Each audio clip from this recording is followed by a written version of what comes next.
love you all. You all know me. You all know what I do. In case, for some reason, you have no idea who I am, which I don't think that there's anyone else who does anyway. Yeah, I dress like I write. So I write like I dress. I basically write because I was trying to excuse the way I dress. All those good things. So I figured you all know what's what. You're going to recognize, over the course of this book, you're going to recognize familiar characters. You're going to be like, oh, Lord Dunbury, I know that guy. I know that guy. So he's, the poor guy can't, he really just wants vacation, and I keep bringing him in. And he's really upset because he's not, he's like this dashing hero in my previous series, and this one he's like, I'm going to kill everyone. He's taking a drastic turn for the worse, the poor guy. See, this is what happens when you take characters from young adult literature and you put them into adult literature. Time to grow up, kids, the world is hard. So my poor guy, yeah, no, it just gets worse for him. He just kidnapped again.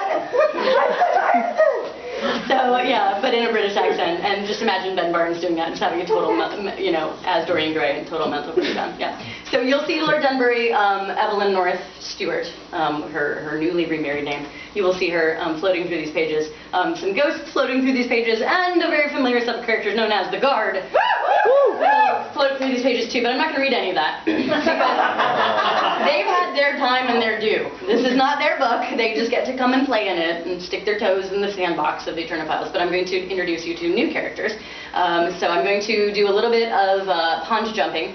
This book takes place in 1882. So in the terms of my chronologies, it is 2 years after the Magic Most Foul saga and 6 years before the Strange and Beautiful saga. So yes, you will see the Guard, but you will not see Percy Parker yet. She has not arrived on the scene yet. She's way a minor at this point. So yeah. I will give you a little taste of my British crew and my American crew. Essentially, they're seeking the cure for death. Both bumbling offices. They're very talented people. They just don't really know how to run offices very well. I was very inspired by the idea of office politics and office dynamics when you all have paranormal circumstances creeping in. So we have a very skeptical director on our British side, Harold Spire. He is a kind of curmudgeonly and very, very, very anti-paranormal. So when the Queen is like, you're going to head the Omega department, which is going to research immortality, and he's like, this is great. So imagine most of Harold Spire's reactions as Martin Freeman to Benedict Cumberbatch and Sherlock being like,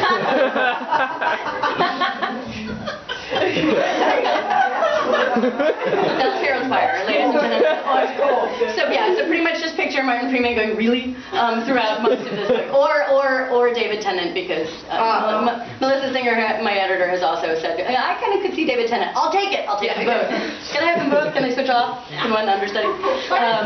Right? So it's either way it works. So we've got our skeptic of a head of a paranormal department, so that just spells trouble, and his host of various paranormally augmented team that he's kind of chomping at the bit to sort of dismiss summarily. But on the American side, we have a very gifted young sensitive named Clara Templeton, who she is a medium, she's a spiritualist, she has all kinds of clairvoyant gifts and whatnot. And she also, though, if she's around too much of it, she will have an epileptic seizure. So she's both gifted and cursed at the same time. And so what I want to do is introduce you to Clara, as she's on an investigation. Both teams are after the cure for death. Basically inspired, Queen Victoria wants it because she's Queen Victoria, and and that whole Albert thing and her not being able to get over it, and also Mary Todd Lincoln spurs on the American side. So it's spurred on by Lincoln's assassination. The Americans are like, we should try and fix this whole death thing while there's a president in the office. So this sort of, the idea of a paranormal arms race in search of immortality was kind of appealing to me, but also a lot of office intrigue and some espionage across the seas. But I'm interested also in the differences between England and America, the subtle differences, and that kind of, it's as much about the dynamics of the personalities as it is about the bigger supernatural stuff. So I'm going to, I think I'm actually going to do this a little out of order. I'm going to read one of my favorite scenes And then I'm going to go backwards. So because we're across the pond, I don't think chronologically it's giving too much away. So what you're going to do, I'm going to...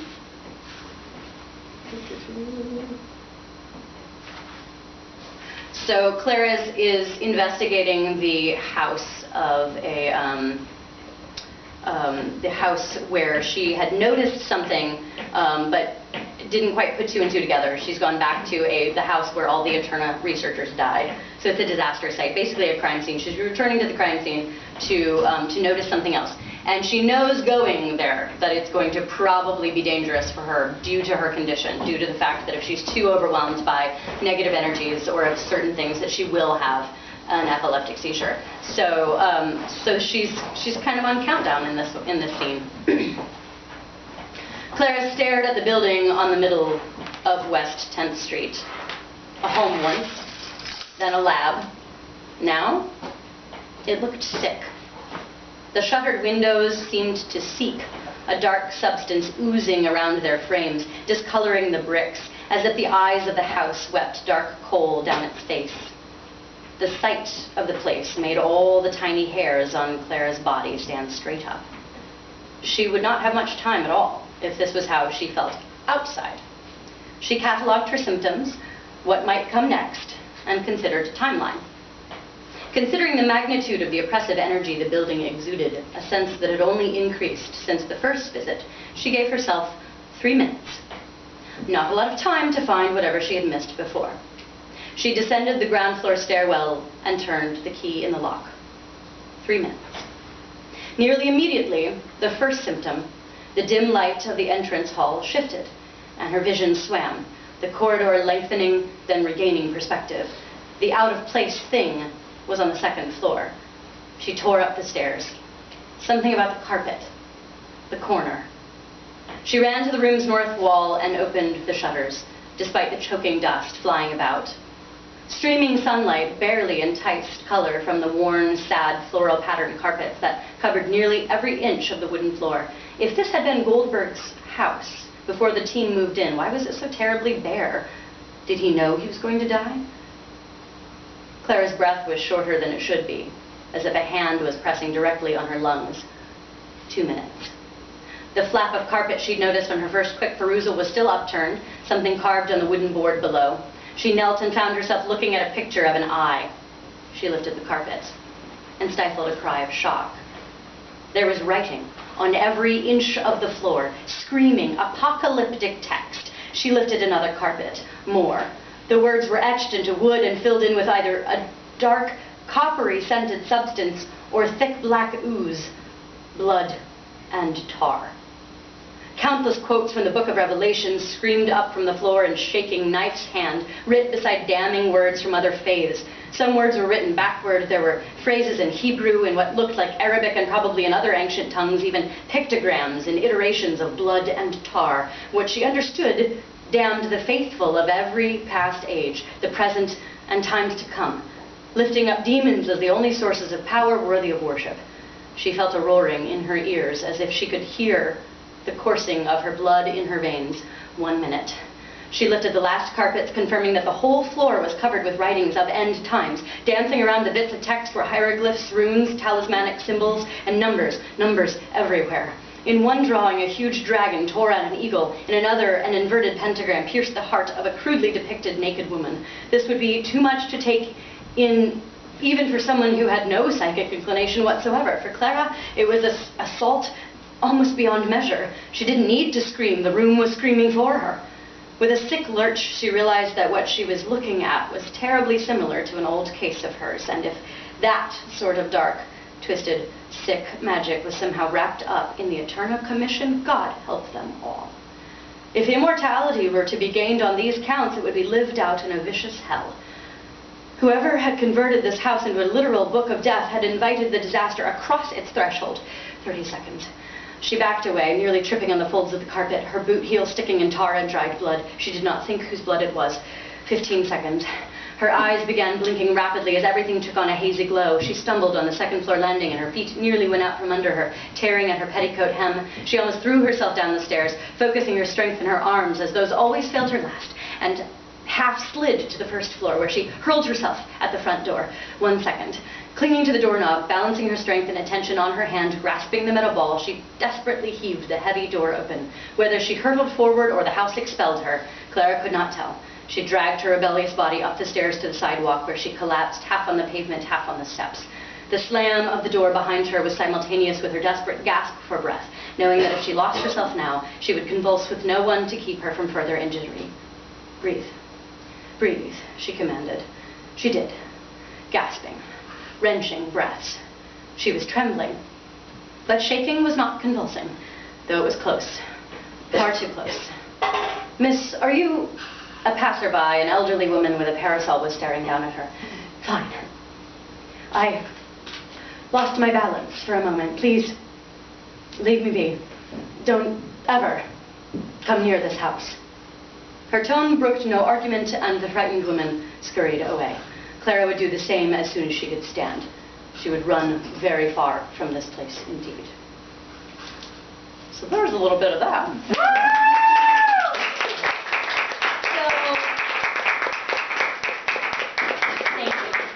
There's my Clara. I love her very much. And that address is 14 West 10th Street, guys. That's the most haunted house in New York City, and it creeps me out, and it's terrible, and I can't walk by without going like this. I give ghost tours in Manhattan for Burrows of the Dead tour company, and yeah, it's full of the creepies, and lots of people have died in that house, and you can feel it. So if you want to know more about that, you can take my tour.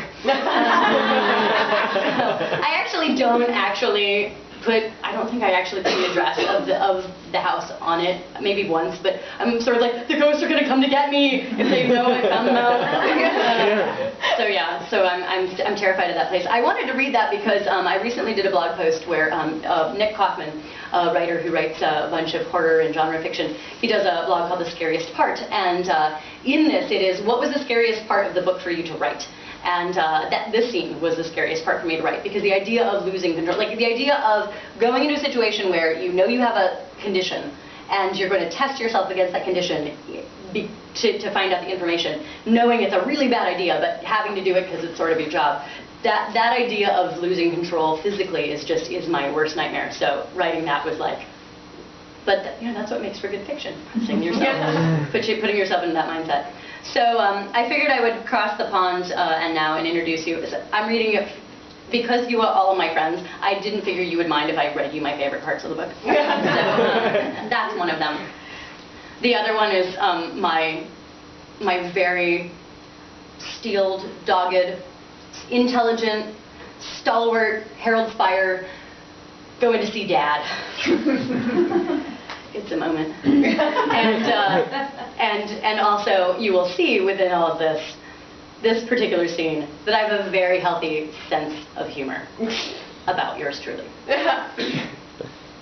When Harold Spire woke, he did the same first thing he did nearly every morning: clear the crimson-drenched image of his mother out of his mind. The human body has a great deal of blood to spill. Despite being moved to new, still unfamiliar apartments, despite the fact that the majority of his modest belongings remained in boxes, the daily routine of wiping horror away remained unchanged. Something within him had died with his mother 17 years earlier. Only police work made him feel as though there was still a heart somewhere inside his hollow body. But his new appointment was hardly police work, and it hardly gave him purpose. Indeed, it was an example of the very thing he'd sought all his life to avoid, having grown up in his mad father's absurd worlds of extremes and ridiculous fictions. Night urging Spire to visit his father had struck quite a chord. A woman of the theater, she didn't have to be psychic to know about the disconnect between father and son. The last time Spire had gone for an indefinite time without without visiting his father or seeing one of his shows, the man launched a production about filial abandonment. All over London, adverts and plastered playbills announcing the show brightly proclaimed, my son, why hast thou forsaken me? The Truth in 2 Acts by Victor Spire." This angered the junior Spire more than he could possibly express. He got quite the ribbing for it at the precinct, save from his trusted colleague Grange, who had found it in as poor taste as the sensational account Victor Spire had published of his wife's death years prior. That, for Harold Spire, had been the nail in the coffin of paternal affection. The play about the faithless son did, however, ensure that Harold paid dear old dad a reluctant visit once a month. His usual interval having nearly expired, Spire had determined today would be the day. Now, more than ever, he could not afford light being shown his direction, and so he embarked upon the dread routine, lest his father once again expose him to the world. His whole day, in fact, would be trying, he thought, prematurely weary. After his reluctant visit, he would attend an Eterna team meeting at their new offices. Keys had been deposited through the mail slot of his door with a note giving the address somewhere in Millbank and setting the meeting time at noon. Seeing the building where he had been raised down a curving street just outside the Covent Garden Theatre District always made Spire anxious. Not only because of the violence that had taken place here, but because his father did nothing to deter the air of misery and anxiety that permeated the walls. He climbed the stoop and tried the lock in the weather-worn door that needed a new layer of black paint. As always, he was surprised to find the locks from childhood unchanged. "Father," Spire called up the stairs. "Hurry, I presume," growled a voice.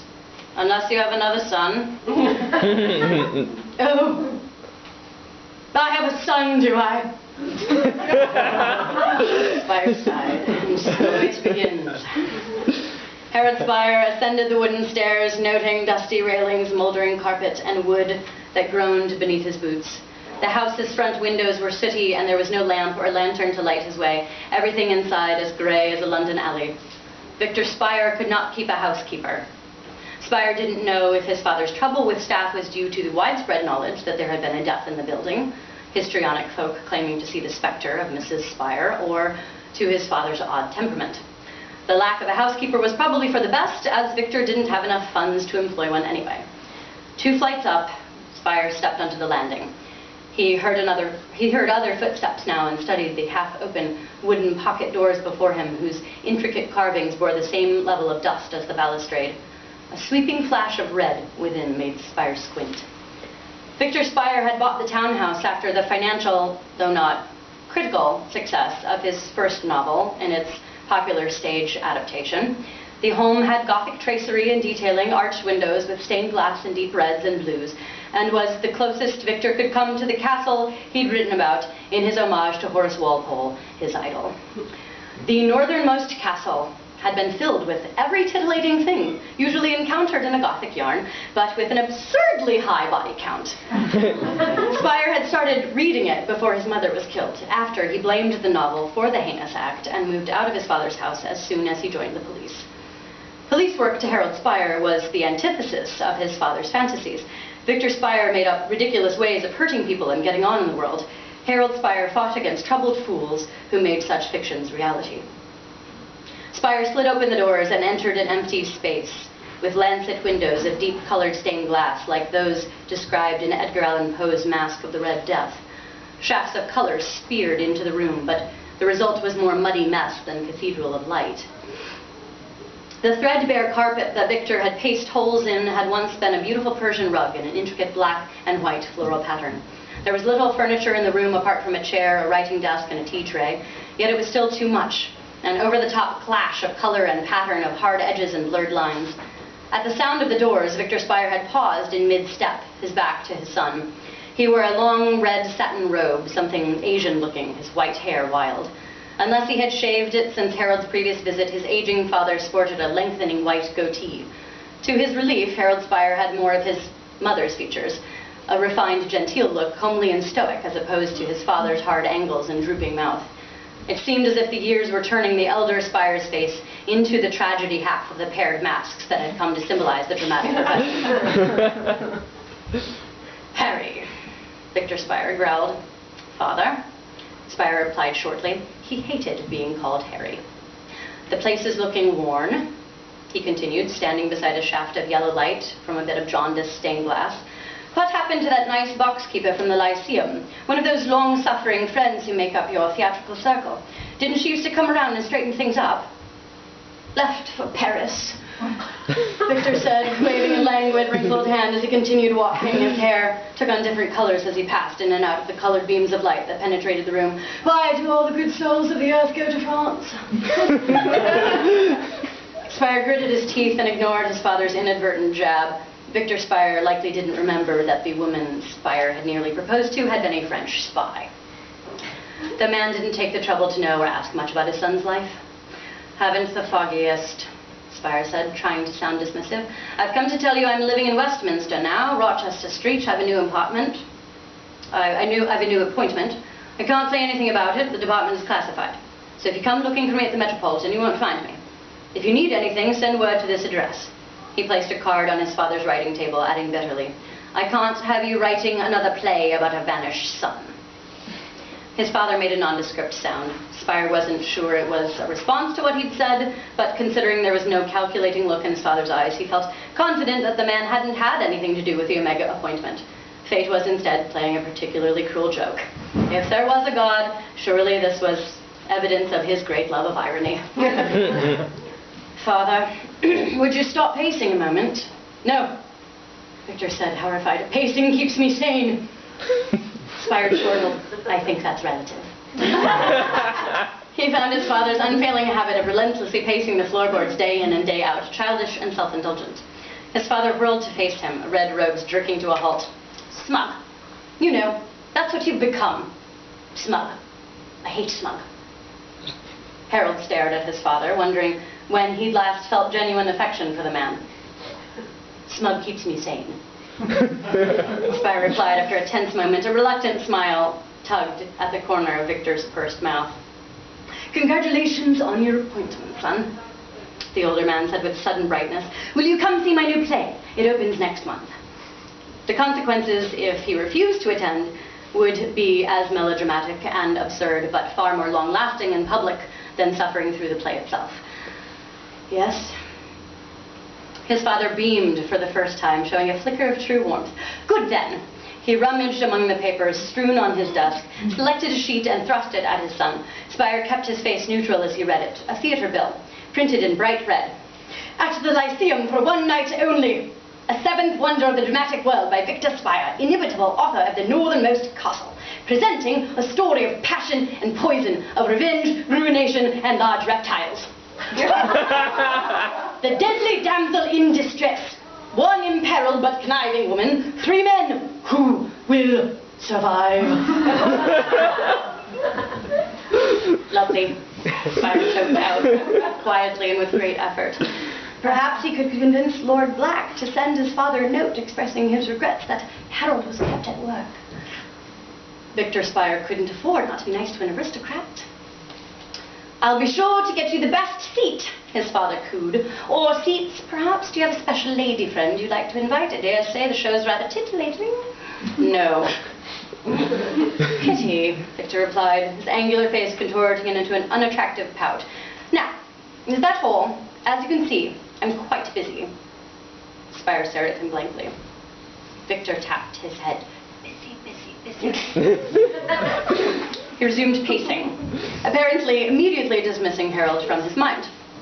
Harold Spire saw himself out, crumpling the theater bill in his pocket and actively not looking at the second-floor doorway through which he inevitably saw his mother, her throat slit and blood streaming, much like that poor woman in Turney's Cellar of Horrors.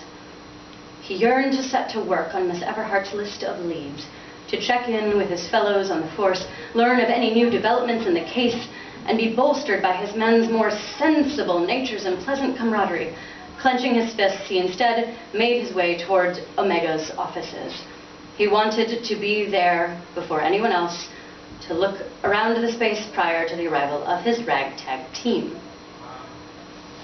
Aha!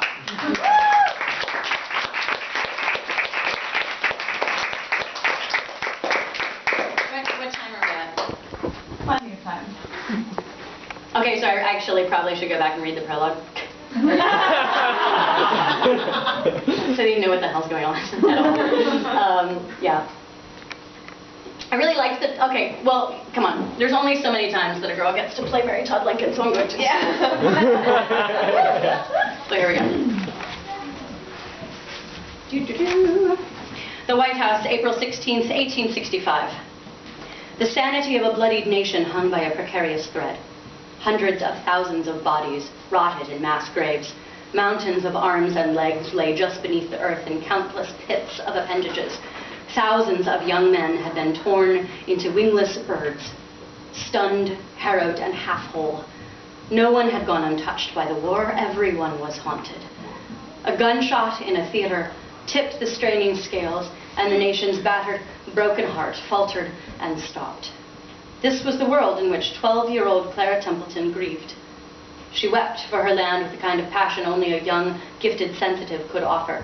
When she was called to the side of the First Lady, she did not hesitate. Clad in a black taffeta morning gown, Clara stood in a dimly candlelit hallway outside the First Lady's rooms, awaiting admittance alongside her guardian, Congressman Rupert Bishop, aged 25, though his prematurely silver hair gave one pause as to his age. He'd been silver-haired as long as she'd known him. When she'd asked about it with a child's tactlessness, he'd simply responded with a wink and a smile. It's the fault of the ghosts. Soon after, Bishop took her to her first seance, and Clara began to understand just how dangerous the thrall of ghosts could be. A red-eyed maid opened the door and gestured them in. Inside the small but well-appointed room, a low fire mitigated a cool draft and cast most of the light in the room. Mary Todd Lincoln sat on a chair in the shadows, staring out a small window, her bell-sleeved black crepe dress spilling out in all directions. Only the ticking of a fine clock on the mantel and the occasional sniff from the weeping maid broke the silence. The congressman beckoned Clara forward into the firelight. Her step creaked upon the floorboards as her petite body cast a long shadow behind her. Finally, the First Lady spoke in a quiet tremor. "Do you know why I called you here, Miss Templeton?" "I've a supposition," Clara replied quietly, nervously moving forward another step. "But first, Mrs. Lincoln, my deepest apologies and sympathies. When your guardian here first brought you to visit the White House 2 years ago, you ran up to me, a perfect stranger, and gave me an embrace from my William. My dead William." "Yes, Mrs. Lincoln, I remember. I need you now, Miss Templeton," the First Lady began with a slightly wild look in her eyes, "to give me an embrace from my dead husband." Alarmed, Clara looked at Bishop, her eyes wide. The tall, elegantly handsome man lifted a calming, gloved hand, and Clara attempted to gather herself. Well, I'm unsure my gifts can work on command, Mrs. Try!" the grieving widow wailed, turning to face the girl, her face drawn and hollowed. Clara rushed over and fell to her knees beside the First Lady, removing her kid gloves to take Mary's shaking bare hands into hers. "I know that he is with you," Clara murmured, tears falling from her bright green-gold eyes. "The President is with all who mourn him." "Prove it," Mary murmured. She snapped her head towards the door. "Rupert, you're a spiritualist. Have you not trained Miss Templeton since she became your ward?" "Only charlatans queue up the dead precisely when the grieving want them, Mary. You know that. And this is far too vulnerable a time to try." Bishop shivered suddenly. "Too many things want in. We risk inviting malevolence, not comfort. No one should ever have to suffer what I have." "No, they shouldn't," Clara replied. "Never. The country can bear no more," Bishop added, his fine black mourning coat making him almost invisible in the shadows by the door. "We must guard against the basest evils grasping for purchase." "What could be more evil than what I've endured?" the First Lady exclaimed. The last 2 years had taught Clara that Rupert Bishop coddled no one, even the grieving. She spoke before he could offer another example of his oft sobering perspective. "Such a powerful seat needs protection," Clara exclaimed, squeezing the widow's shaking hands with innocent, sure strength. "Such a man should never have fallen. He deserved to have been made immortal." "Why, yes, child," Mary Lincoln exclaimed, sudden light in her eyes. "Do we not have resources, researchers, scientists, theorists?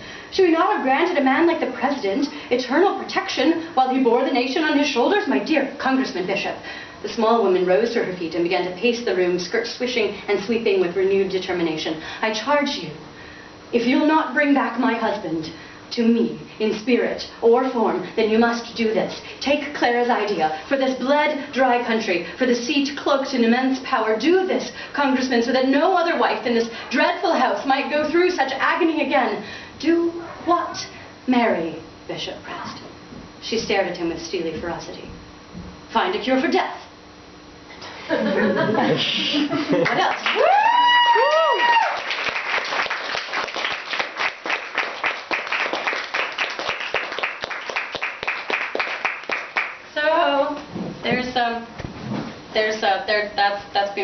So that's Maritime Lincoln, and I have, because I also, it's only so many times I can play Queen Victoria. I'm just gonna do a little Queen Victoria. I can't do Mary Todd, and then like the Queen is like and.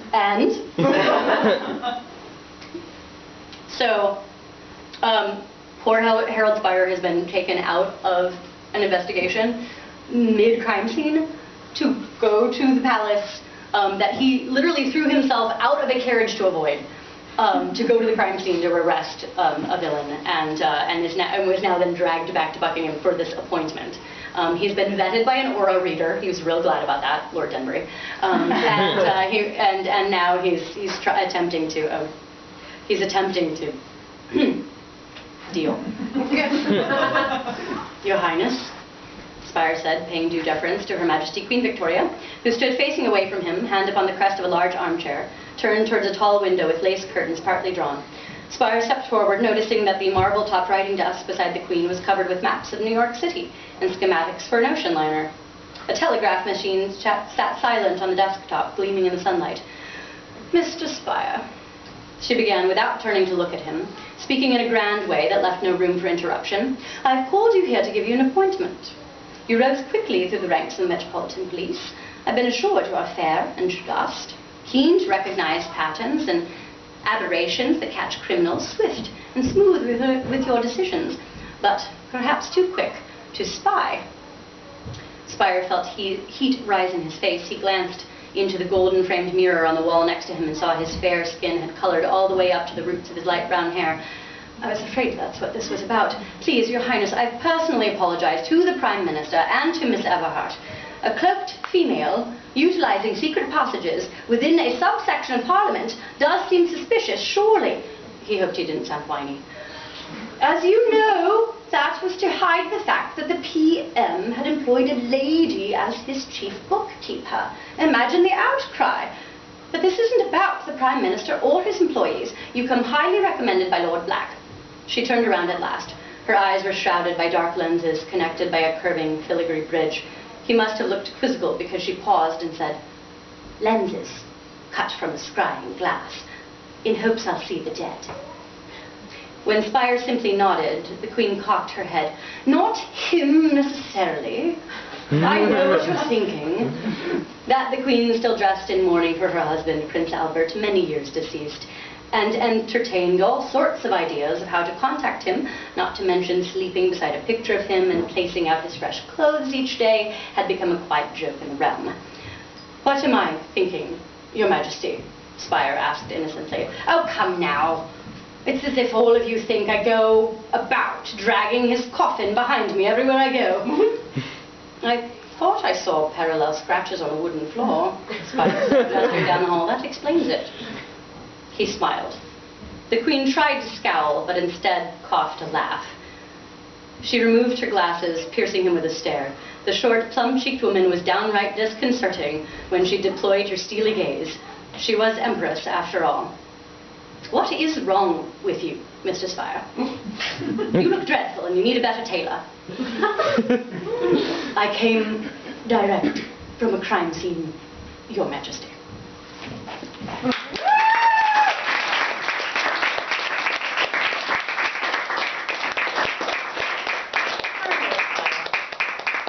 So now it's your turn. I'm tired of hearing myself speak. Now you can ask me questions, or I'll put my editor on the spot and ask her questions.